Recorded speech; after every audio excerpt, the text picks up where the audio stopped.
Welcome back to Stuff About Tutorials. Today I'll be showing you how to change the y-axis range in Mathematica.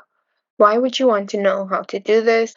Well, maybe you'd like your y-axis to only have a set specific fixed range as opposed to the default range that Mathematica uses. So I'll be showing you how to change the y-axis range in Mathematica today. Check out the video description as I'll try and leave written instructions there. So let's get started. I'm just going to zoom into the code a bit so it's easier to see, and I'm just going to create my plot.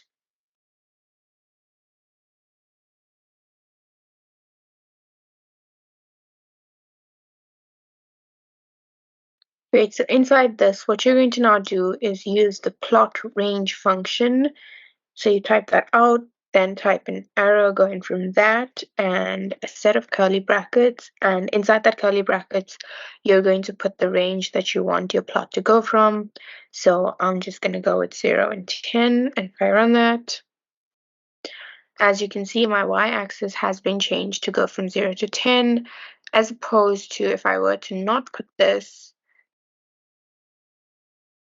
then it would go from whatever the default is in Mathematica.